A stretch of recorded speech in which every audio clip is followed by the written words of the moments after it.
When I first saw him standing out there on the sidewalk, I thought nothing of it. I certainly didn't think he'd still be out there come September. I lingered at the window for just a moment, deciding that the night-bound silhouette across the street was just some guy out for a walk, and went to my room and hit the hay. As I stood blearily over the coffee maker the next morning, my eyes strayed up to the window over the sink, and a little shock of adrenaline removed the need for caffeine. He was still there, and still standing on the opposite sidewalk, looking at my house.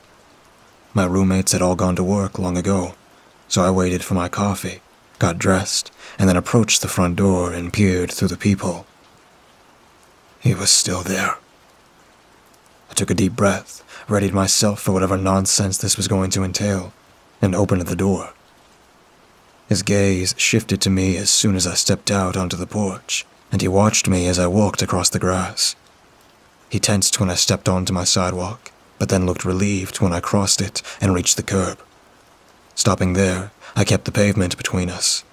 I didn't know exactly how to ask him what the hell he was doing. "Hey, what's up?" He looked at me a little bit nervous. "Nothing. Just hanging out." From where I was standing, he didn't appear to be homeless or crazy. He was a man about 40, dressed in a dark blue robe, and I vaguely recognized him. "Don't you live in that house?" I pointed up the driveway behind him. He nodded. "Yeah, that's mine. Just came out to get the newspaper." I glanced down at his hand, where he held an orange bag with the newspaper rolled up inside it. "Well, looks like you got it." I paused. Another orange bag was lying further up the driveway, as if the one he was holding was actually yesterday's. He didn't say anything. He just stood there with a masked, nervous expression. "Did I see you out here last night, too?" I asked. "Yeah, that was me." I looked down further and saw that his feet were bare. "You weren't out here all night, were you?" I expected him to laugh off the idea, but instead he replied, "I was." "You've been out here all night in bare feet?" Panic was oozing out from under his mask of calm politeness in a dozen different ways. "Yes." Now I was starting to feel more than a little weird. "Are you going to stand out here all day, too?" He strained to speak, but then seemed to change his reply. "I might. It's beautiful weather out." Well, that much was true. It was a warm summer day, beautiful and bright. "Well, could you at least not stare at my house, then?" He began to give an apologetic shrug, but stopped halfway through the motion and tried to turn.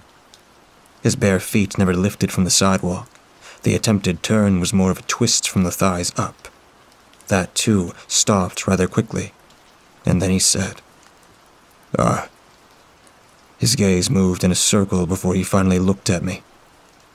"Your house is nice. I like looking at it." By then I was getting rather annoyed. "What's your name?" "Russ." Russ, nice to meet you." I shook my head. I've never had to do this before. If you don't stop being weird and staring at our house, I'm gonna have to call the police." His eyes lit up. "Yes, please do that."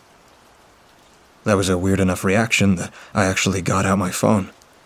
I've been raised to never involve the police for any reason, but this was abnormal enough that I felt I had to. I told the dispatcher we had a strange man standing outside our house, and that he'd been there literally all night. Yes, all night. She said 2 officers would be with us shortly. Russ and I didn't talk much while waiting for them. He just stood there, looking at me at random times and around the neighborhood otherwise. Ours was a quiet street, populated by nice people who kept mostly to themselves. We'd never even had cause to really meet each other. If we had, I might have known more about Russ. but as things were, he was just some random man acting strangely. Although his aura of masked nervousness calmed as a squad car turns down the lane and approached us. 2 uniformed officers climbed out and approached us with tired stances. One asked dismissively, "What seems to be the issue, gentlemen?" Russ looked at me hopefully. I told him, This guy's been standing out here staring at our house all night." The second cop rolled his eyes, but he did ask Russ. "Is that true, sir?" Russ gulped and stated, "Yes."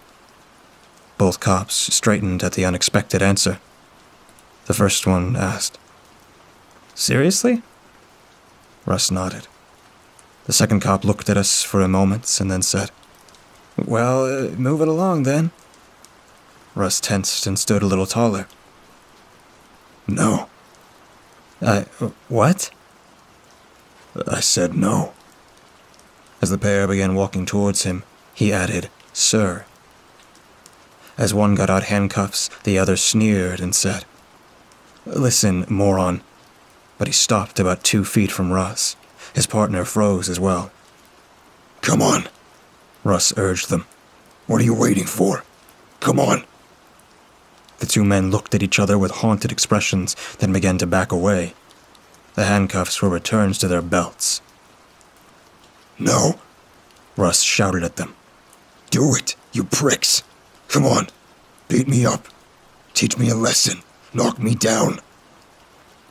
The first cop's face was pale. "You're fine, sir. You're absolutely right. We're pricks. Just do what you like. Stand there as long as you want.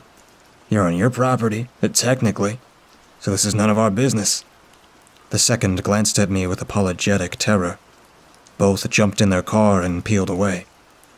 Russ screamed incoherently after them, but did not move from his spot on the sidewalk. I called the station a second time to ask what had happened, but after taking my address, the dispatcher told me never to call again and hung up. The anger faded out of Russ as he saw me lower the phone, and I stood there, awkwardly as the grown man across the street began to outright cry. I'd never seen a 40-year-old man blubber from sheer hopeless terror. "Russ, what's going on?" He couldn't answer past his tears. Looking left and right first, I finally stepped onto the streets and got near him. I had the strangest notion, but I couldn't articulate it.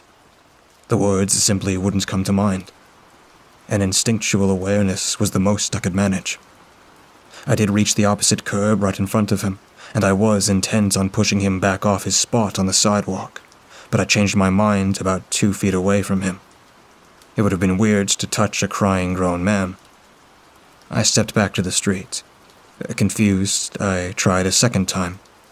At 2 feet away from him, within arm's reach, I changed my mind again. He could do what he liked. Who was I to infer if he wanted to stand outside on a beautiful day?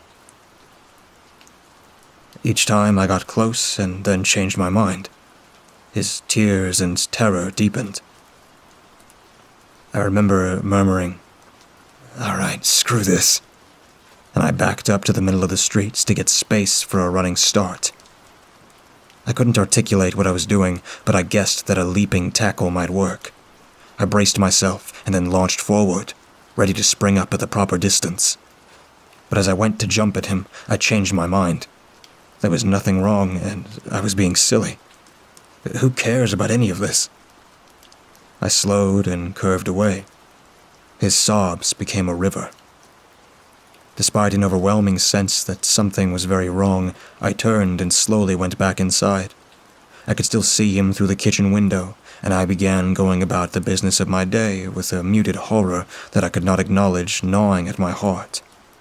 Each time I looked, I would hope against hope that he had moved. But he was always still there, shaking, crying, and looking around for help. That was June.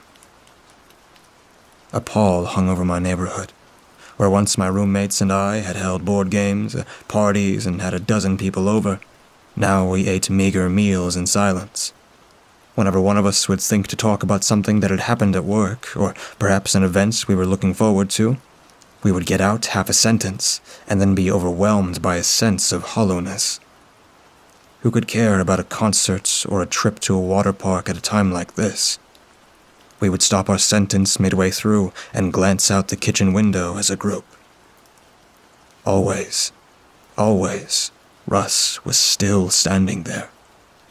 He successfully avoided dangerous sunburns by lifting his robe over his head during the brightest hours, and he had a few nearby trees to shade him at other times. His bare feet took the worst of it, and were red and boiled over about a week. During that second week, we gathered daily as a neighborhood. It was impossible not to have noticed him standing out there by then. And all the various residents of our street wandered out to speak to him, and to one another about various polite topics with strained undertones. "Terrible weather," a neighbor would say, her eyes fearful. The weather was gorgeous and beautiful. "Absolutely terrible weather," another one of us would say. "Horrifying, in fact. What the hell is happening with the weather?" I remember the oldest of us, a woman who had lived through the Great Depression and was normally tough as nails, then cried openly and sobbed. "Why is the weather doing this?" Russ stood through all of this, visibly hopeful and terrified. The old woman screamed at him. "Why don't you just go inside?" He could only shrug and shakingly tell her, "I don't want to go inside. I like sunburn on my feet." She approached with both hands up to throttle him, but changed her mind as she came within reach. "You're a man. You can take it. I shouldn't interrupt your enjoyment of nature." She hobbled away in tears, trembling violently. Another of our neighbors stepped forward. "At least take these clothes." He held a folded shirt and a pair of jeans forward, but turned away before getting close enough to hand them over. You probably don't want my old hand-me-downs." "Right," Russ replied hopelessly. "I'm fine. Thanks, though." It was the rainy season in our parts, and it began to drizzle on our heads, so we retreated to our homes to gaze out the window and watch Russ thirstfully hold open his mouth to the sky. Once the torrent was heavy enough, he could also lean down and scoop water from the flow running along the curb. That gave us an idea. As a neighborhood, we began to wash our cars more often. The runoff from the hoses would flow past Russ, allowing him to drink and stay alive, but only for as long as was normal for washing one's car. None of us mentioned it to one another. We just saw others doing it, so we did it too. The rainy season also brought worms up out of the ground, which he ate, and he learned to stand still long enough for birds to come near. He would grab them and eat them whole. The sidewalk near him became foul with waste until each new rain washed it clean. One of the men on the streets began building a long wood and metal contraption. For the first time in a month, he had something else to see outside of our windows, and we watched him for nearly a week before getting a sense of what he was doing. It was a massively long Rube Goldberg machine full of levers, swinging hammers, rolling balls, and other assorted nonsense. From the 2x4s he'd laid out, he'd planned for it to extend all the way down the street, around the corner, and out of sight. My roommates and I took a few days off work and wordlessly began helping. The older woman in the neighborhood brought out drinks and food for us. Russ looked on while we ate and drank, but he watched especially carefully while we worked. I'd never been one for tools, but I muddled through figuring out how to saw and nail things effectively, and the other men in the neighborhood joined us without a word when they saw how serious we were. It took 6 days, but we finally finished the contraption on the eve of a big storm. As the sky was growing dark, we gathered around the corner out of sight of Russ and stared at the button that would activate the machine. If all the levers and hammers and contraptions worked, Russ would be knocked over by a battering ram mechanism at the very end. We stared at the button. A jogger approached, and we stared at her. She slowed and looked worried that 30-odd people were watching her. We backed up and glanced at the button repeatedly. "You want me to push this?" she asked, cautious but concerned. "Is this for some sort of prank video?" We looked at each other, and the old woman who had survived the Great Depression shrugged and nodded. The jogger moved close and hovered her hand over the button before backing up. "No, I'd rather not participate in a prank video." Her expression was fearful and pained. She jogged on as we stood in despair. The storm came and destroyed most of the mechanisms. The man who'd started it took it down in grief-stricken silence over the course of the next week. Russ watched that process with despondent eyes. A moving truck pulled up one morning, and we gathered on the street to watch his wife begin packing things. "Russ lost his job because he stopped showing up," she explained. "And now we can't afford the place anymore."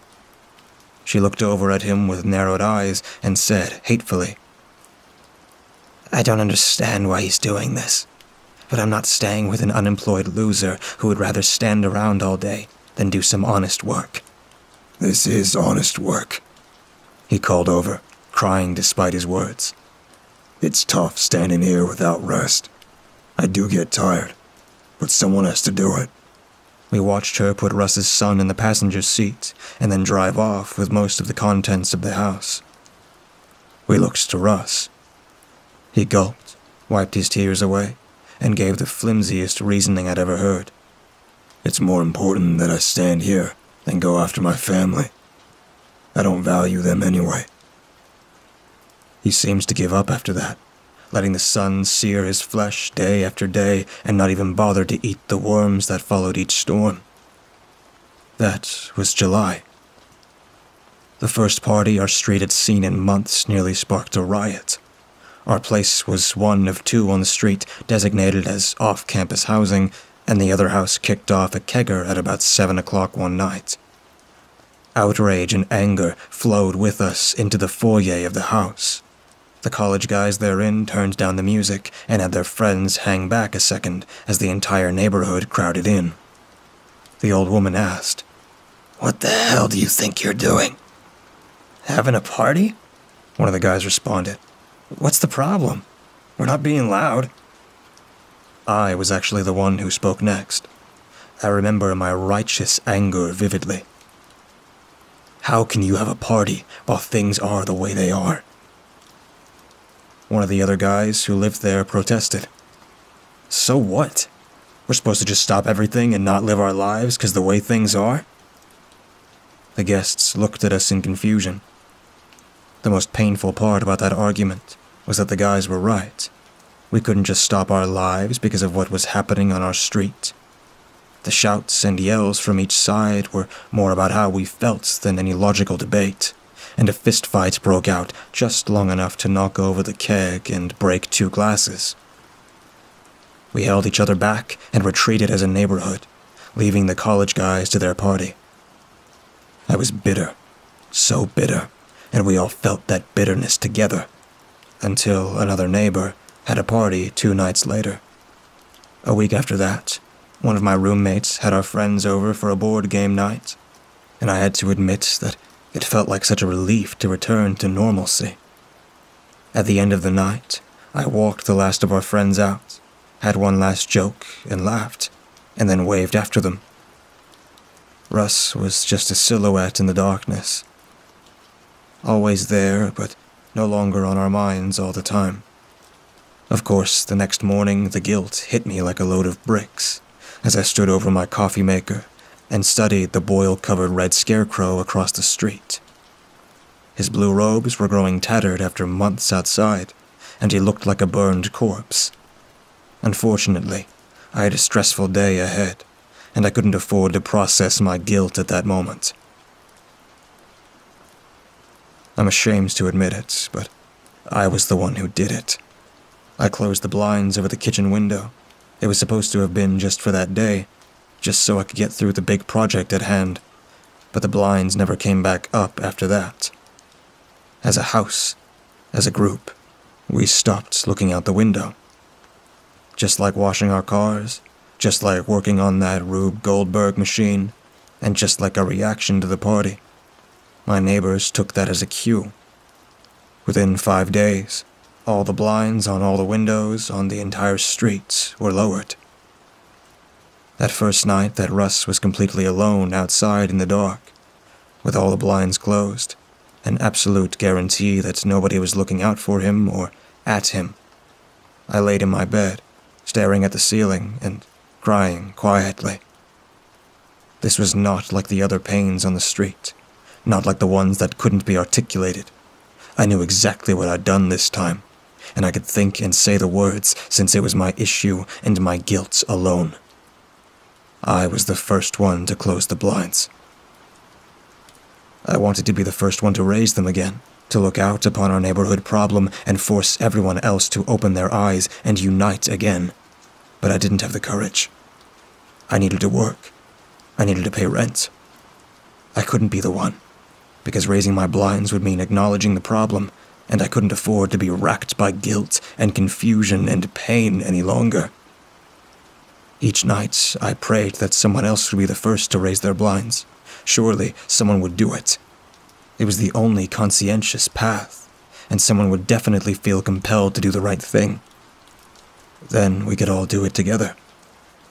I'd put the issue out of my thoughts for so long that I was actually startled when I saw Russ healthier than before. With nobody mowing his lawn or trimming his trees, and with an abnormally rainy season, the greenery around him had grown to shade him nearly the entire day. His skin was back to a decent color, where a crinkled parchment had peeled off, and a large number of crickets and other bugs had taken up residence in his waist-high lawn. On these, he fed, reaching down to grab insects at random and eat them when the urge struck him. I'd looked because a car had pulled up, and I watched as a real estate lady got out and began pestering him. "Hey!" I shouted over from across the way, defensive over our issue. "You leave Russ alone." "This is ridiculous," she called back. "I need to sell this property, and I'm never going to get a buyer interested in a property with a weathered homeless man standing outside of it." "He's not homeless," I shouted at her. "That's his home." "Not anymore. His wife got it in the divorce because he failed to show up to the hearings." I don't know why I said it. "I meant the sidewalk." Somehow, at some unknown point, I'd accepted it as simply the way things were. The real estate lady glared at me, and then at Russ, and then she got into her car and left. I knew what would happen next, and my roommates and I harassed the landscaping crew she sent until they got fed up and left too. If they mowed the lawn and pruned the trees, Russ would be in serious trouble. We congratulated ourselves for a job well done, and went back into our house for a board game night. That was August. The derisive talk began earlier this month. As the first chill of autumn hit the air, I think people instinctively knew that the worst was yet to come for him. Whenever we happened to glance his way, someone would spit and call him an idiot for standing there like that. "Why doesn't he just go inside?" someone would ask. "Yeah, what an idiot," someone else would say. I just stared at them when they said things like that. I did wish it would stop, that he would stop. But I don't know. I just don't know. I was prompted to write this and share our situation because I saw it in myself. I saw my feelings turning towards blame and hatred. I asked the same questions. Why was he doing this? Why wouldn't he just go inside? But that strange, dread notion that I could not articulate drove me to go outside and do something no one else had done in weeks. Talk to him. "Hey, Russ," I said by way of opening, since I had no idea what else to say. His hair was a mane, and his beard was wild, but there was still a man under there. He coughed to clear his throat, and then managed to say, "Hey." There was really no beating around the bush. You gave up for a little while there, didn't you? He nodded weakly. What changed your mind? Why are you eating and drinking again? Why'd you fight so hard to survive? I asked him, my heart full of compassion. I felt like I was such a great person for caring when nobody else did. I will never forget his bemused, angry laugh. He tilted his head and said, "To stick it to all of you." That was the only answer I'd never expected. We'd done so much for him, gone through so much guilt and angst and effort, but I guess I'd never thought about what it was like on the other side of the blinds, standing there night after night, knowing the entire neighborhood was avoiding looking at you. I don't have an answer. I don't have any answers. I wanted to tell him good luck, but it would have just sounded hollow. I nodded and went back inside. This time, I raised the blinds and stood by the kitchen window as the first flakes of snow for the season began to fall. I accepted his angry gaze. Would the heat of his hate be enough to keep him warm through the winter? Summer seems impossibly far away, especially without so much as a blanket. And yet, all the people who come over, all my friends and roommates and acquaintances, all just keep asking, idly, why doesn't he just go inside? If only it were that simple.